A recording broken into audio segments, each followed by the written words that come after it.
E aí, meus clássicos, tudo bem com vocês? Hoje eu tô aqui em Areias, num lugar muito especial que é a Casa da Cultura, e eu vou contar pra vocês que hoje nós temos uma entrevista incrível com um personagem incrível também que vocês vão conhecer agora. Vem comigo, olha aqui, ó. Ele tá ali, ó. Olá, boa tarde. Tudo bem? Tudo bem? Boa tarde. Boa tarde, Bonifácio de Almeida, o nosso personagem de hoje. Por favor, vamos sentar aqui para a gente poder conversar um pouco. Um prazer falar com você, aqui na cidade de Areias, que é uma cidade que eu gosto demais. Prazer, muito obrigado. Eu que agradeço pela oportunidade. Estamos aí para conversar. Isso aí, eu queria saber de você um pouco desse projeto seu que fala sobre as histórias aqui do Vale do Paraíba, né? Vamos começar falando do livro primeiro. Primeiro eu vou falar um pouco do personagem e depois da pessoa por trás do personagem. Do personagem, Bonifácio de Almeida escreveu e está escrevendo uma coletânea de livros sobre o Vale do Paraíba, é isso? Na verdade, eu falo um pouco do Vale Histórico Paulista, né? Que é esse Sim. recorte mais aqui no finalzinho do No Vale. Vale Histórico. Isso, no Vale Histórico. Que hoje são 8 cidades, né, que compõem o Vale Histórico. Areias é uma delas e a mais antiga. Sim. Vou puxar um pouco de sardinha para minha terra. Com certeza. Bom, primeiro que eu sou nascido aqui em Areias, eu nasci num bairro chamado São Brás, que é um bairro rural aqui da cidade. E a gente cresce, né, ouvindo essas histórias dos nossos avós, dos nossos pais. E então nessa caminhada eu comecei a produzir literatura e depois de um tempo, já tinha escrito alguns livros, tinha escrito 3 na verdade, eu entendi que faltava nessa literatura um pouco desse recorte que me produziu, que é a cultura caipira do Vale Histórico Paulista. Entendi. E aí é que eu idealizei essa coleção que se chama Segredos do Vale Histórico, né? A gente está aí com o segundo livro da coleção, esse foi o primeiro, né? Mandingueira de São Brás, que é justamente uma pessoa real, né? Que morou no bairro de São Brás. Eu só faço toma esse cuidado de trocar o nome, enfim, esse tipo de coisa, porque a família dela, né, tá por aí. E esse é o Copo Seco da Pichorra, que é o segundo livro da coleção, que foi recém-lançado agora na FLIMA, a Festa Literária Internacional da Mantiqueira, né, em Santo Antônio do Pinhal.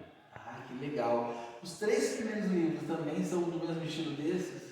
Não, na verdade, os 3 primeiros livros eu digo assim que eu estava experimentando, né? Eu ainda assinava como Dimas Moraes, que é o meu nome de batismo, né? Então Bonifácio de Almeida é um personagem mais tardio, né? Chegou mais recentemente, porque na verdade a gente cresce aqui no Vale Histórico Paulista, a gente precisa mudar para trabalhar, para conseguir se estruturar na vida, fazer curso universitário, esse tipo de coisa. E esse foi o meu caso, né? A maioria das pessoas da minha geração tem que ir embora para... Enfim, hoje talvez a coisa esteja um pouco diferente, né? A economia vem mudando aqui na cidade, muito por conta do turismo, né? Mas na minha época todo mundo tinha que ir. Então, eu fui embora, passei um período grande vindo aqui somente para visitar familiares, ficando pouco tempo aqui. E nesse período eu produzi esses 3 livros, e depois quando eu retorno, por uma ocasião de saúde na família, eu tive que ficar mais tempo aqui. Então, eu passei a ouvir de novo o sotaque das pessoas. Passei a ouvir novamente as histórias, a recordar daquelas ideias. Quando a siriema canta, aquele passarinho, né? Se ele cantar no fim da tarde, para chover amanhã. Aí tem esse de morrer, que é o anu. Né? Se o anu branco aparecer e ficar choramingando, Alguém vai morrer. Alguém da família vai morrer, algum conhecido. Então essas histórias vieram à tona com força. São histórias que preenchiam minha infância, né? Porque na época eu morava nessa região, em São Brás, que não é tão distante da cidade, mas na época era remota, vamos dizer assim, pouca gente ia para lá, só quem morava mesmo. E a gente não tinha essa coisa da internet, essa conexão. Então, eu entendi que seria interessante que eu colocasse na minha produção literária esse recorte cultural que não tinha até então. Eu escrevia uma literatura mais moderna, mais contemporânea. E então surgiu essa ideia de retratar os personagens, as histórias locais. Mas aí eu tomo um cuidado, eu não chamo isso de lenda nem de folclore. Por quê? Eu digo sempre para as pessoas que aqui, no Vale Histórico Paulista, ele tem essa cortina, né? E quando você adentra o Vale Histórico Paulista, você atravessa essa cortina. E aqui dentro, as regras são outras. Então, as coisas por aí que as pessoas veem como lenda, mito, aqui não. Aqui você conhece pessoas reais, como, por exemplo, a minha mãe, pessoas, meus tios, primos, pessoas de confiança, pessoas honestas, que não teriam por que inventar determinadas histórias para impressionar as pessoas. E muitas dessas dessas pessoas, se você andar aqui pela cidade, tanto em Areias, quanto em Queluz, qualquer cidade aqui do Vale Histórico, você vai conhecer pessoas que afirmam terem visto coisas, né, ditas sobrenaturais, ditas folclóricas. E aí como é que você lida com essa informação? Aconteceram, são fruto da imaginação das pessoas, mas quantas já viram? Muitas. Então é nesse sentido que eu crio a coleção, para resgatar essas histórias, porque a geração atual não está tendo muito mais contato com isso, até muito por conta da questão da internet, do distanciamento, com esses círculos de contação de histórias que, né, estão cada vez mais restritos, não estão acontecendo mais naturalmente, pelo menos. Né? Essa coisa de ficar na taipa do fogão, né, sentado, que era muito comum na minha infância. A minha também. A gente sentar na taipa do fogão e ouvir as histórias da avó, do pai, da mãe, e histórias que os pais ouviram dos avós e eles dos seus avós, e assim por diante. Essa coisa de passar de geração em geração esse conhecimento, né, essa cultura. Então essa coleção é sobre isso. São quantos livros? A proposta da coleção é ter 8 livros, um para cada cidade, né? Que compõe o Vale Histórico Paulista. Então hoje nós temos esse primeiro, que é referente a uma história aqui de Areias, e esse segundo, que é uma história de Queluz. E você pretende lançar eles em quanto tempo? Cara, a minha vontade era lançar todos de uma vez, mas assim, a gente sabe que dá muito trabalho, né?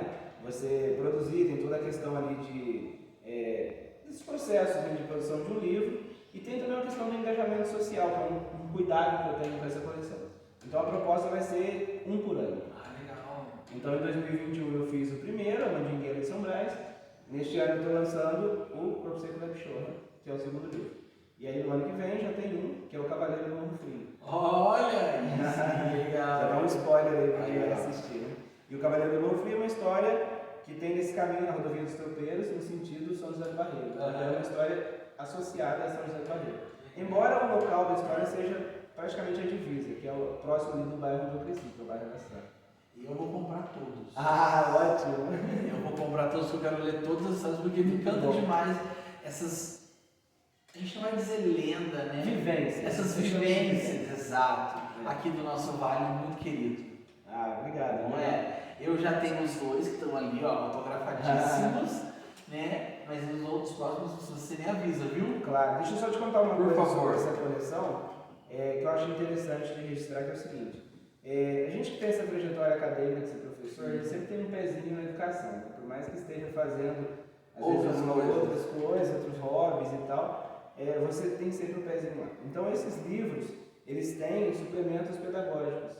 Então o professor que quer adquirir e trabalhar com seus alunos vai ter um encarte, que eu mando isso por e-mail, até para não gerar essa coisa da impressão. Né? É um encarte pedagógico em PDF que a gente tem, para o professor trabalhar isso em sala. Né?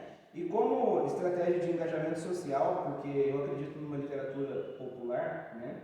São histórias populares, por que escrever isso somente para pessoas que estão aí nos círculos acadêmicos? A ideia é que as pessoas tenham acesso, porque isso é um patrimônio imaterial da população, da cultura popular.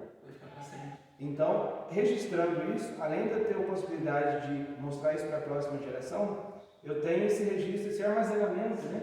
E que pessoas, entre aspas, ditas comuns, né, no sentido da instrução, pessoas simples possam ler essas obras e se deliciarem com essas histórias que são delas também. Então, como estratégia de engajamento social, eu fiz um financiamento coletivo dessas obras. Então, aqui na parte de trás você pode ver que tem as logomarcas dos negócios, principalmente negócios de família, das cidades onde essas histórias acontecem. Então, por exemplo, eu tenho aqui negócios de Queluz e de Areias que apoiaram essas publicações. E por que isso é uma estratégia de engajamento social? Porque essas famílias receberam cada um o seu exemplar, né, contraparte da publicação aí, do patrocínio que fizeram, e essas pessoas vão levar para casa, essas pessoas vão ler. Né? Então é uma maneira de fazer com que a literatura também tenha esse enraizamento social que a gente tanto precisa. A gente quer um país de leitores. Com certeza. Essa é uma preocupação também que vem essa coleção. Eu queria só ler um trechinho da coleção, né, explicando o que é a coleção. Então, olha só. Segredos do Vale Histórico é uma coleção de livros com o intuito de resgatar, promover e fomentar a divulgação de histórias e vivências desta região, que vêm sendo transferidas ao longo de gerações pela tradição oral e ainda hoje compõem um recorte da cultura caipira Vale Paraibana. E mais um detalhe também que eu gostaria de registrar é que as ilustrações de capa e as internas, que nós temos aqui mais ilustrações, elas são de um artista local também. Que legal! É do Pedro Pimentel, que é um artista daqui de Areias. Foram produzidas aí, né, para compor a capa e a parte interna do livro. Que bacana! Agora uma curiosidade minha que eu te perguntei Sim. antes da nossa entrevista, que eu te falei o motivo que eu te perguntei, né? Que seria a Pichorra, não o livro. Sim. Então, aqui eu falo do corpo seco da Pichorra. A Pichorra é uma mata que fica na cidade de Queluz. Uma pequena restinga de mata. Até tem xingamento. Tem, eu comentei com você que eu conheci como xingamento, não como mata. Por isso que eu te perguntei. Inclusive eu investiguei com as pessoas da cidade por que essa mata se chama Pichorra. Ninguém soube me responder. Mas todo mundo conhece essa mata como Pichorra. Então essa mata é onde as pessoas relataram, né? Tudo que está escrito aqui são relatos de pessoas conhecidas, né? Um pouco das minhas vivências, um pouco de relatos de pessoas. Então, esse local, conhecido como Pichorra, é exatamente o local onde as pessoas relatam o avistamento do corpo seco. Você chegou a ver? Não, eu nunca fui lá. E da outra, da Mandingueira? A Mandingueira de São Brás foi uma senhora. Mas você chegou a conhecer? Eu cheguei a conhecê-la, ela era uma senhora que dava um pouco de medo, né, gente? Sabe? Eu era criança na época, né? Mas conheci muitos adultos que a temiam, assim, declaradamente. Então, era uma senhora com uma aparência muito peculiar, que você pode ver aqui pela capa, né? Que foi inspirada em uma foto dela que a gente tinha. Então, na verdade, era uma senhora bastante peculiar e várias histórias povoavam aí, talvez o imaginário das pessoas. A gente sabe que, né, existe um florear aí de histórias, né, das pessoas. Mas, enfim, ela era uma senhora realmente muito peculiar, que morava numa casa muito peculiar. E eu, quando criança, passava em frente a essa casa para estudar. Então não vamos demais. Se vocês comprar o livro agora para ver. Exato. Se quiserem conhecer a história da Mandingueira de São Brás, então comprem o livro. Vocês vão ter um relato completo da experiência. As pessoas podem comprar o livro aonde? Bom, aqui na região você tem um ponto de acesso para comprar no D'Angelo Ateliê, aqui na cidade de Areias. Você pode comprar no Rancho, em São José do Barreiro, que é um restaurante bastante conhecido lá, e em Queluz, na loja Voitil, que é perto ali da Praça Portugal. O pessoal que está longe pela internet? Isso, o pessoal que está longe pode entrar em contato comigo através do meu Instagram, @dimaslivros, tudo junto, tudo minúsculo, e mandar uma mensagem por inbox, chamar lá, tem um link para você acessar também, enfim, e falar comigo. Só mandar uma mensagem, qualquer hora, em qualquer momento, eu consigo mandar isso pelos correios, né, para todo o Brasil. E o mundo. Por que não? A gente está falando para o mundo inteiro. A gente está na internet. Então é isso aí. Não os lusófonos do mundo. É isso aí, com certeza. Agora, saindo do personagem, indo para a pessoa, para o Dimas. Sim. Dimas, você é professor? Sou professor de história. De matemática. De matemática? Nada a ver. Olha, a gente era professor de história. Pois é, mas eu vou lembrar de uma coisa, sempre que as pessoas ficam curiosas com isso, né? Você é professor de matemática e escreve e tal. É que na verdade é escrita de antes. Sim. A escrita é do período da escola, assim. As primeiras histórias que eu escrevi, eu tinha 12 anos de idade, eram histórias bem simples. E a questão da matemática, eu vou sempre lembrar do Júlio César de Melo Souza, que é o nome verdadeiro do Malbataan, que é mundialmente conhecido. E o Malbataan, né, é um escritor e era professor de matemática. Olha, né? Então, ele fez, na verdade, uma fusão entre literatura e matemática, uma inovação tremenda na época.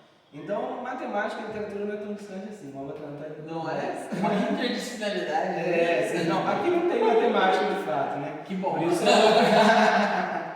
isso é outro personagem. Mas, enfim, sou professor de matemática, mas, enfim, acho que literatura é isso, né? Você é para todo mundo, exato. Todo mundo que gosta de ler, que se encanta com um livro, isso aí não tem área. Eu também sou professor. Sim. Sou professor também. Já escrevi, mas não publiquei. De um publico, quem sabe? Sim, vai chegar a hora, mas professor de quê? Eu trabalho com crianças com necessidades especiais. Que é o AE. Sim. Mas eu sou pedagogo, mas com especialização em educação especial. Legal. Mas também, quando estou em sala de aula regular, trabalho muito em literatura, principalmente no Vale do Paraíba. Seus livros estarão comigo em sala de aula. Ótimo, então eu vou poder te mandar o suplemento. Com certeza, eu vou querer o suplemento. Ótimo. Bom, então é isso. É isso. Cara, muito obrigado por ter recebido a gente aí, falado um pouco do seu trabalho. Foi um prazer te conhecer. E é isso aí, tamo junto e misturado. Gente, e só mandando um recadinho, por favor, a gente aqui no Vale Histórico recebe turistas e eu sempre apresento a minha literatura nesses momentos. Então, quem quiser conhecer o Vale Histórico Paulista, especialmente Areias, além da visitação de uma cidade histórica, todo o contexto que isso traz, a gente também sempre inclui um pouquinho da literatura local. Tá certo? Muitíssimo obrigado.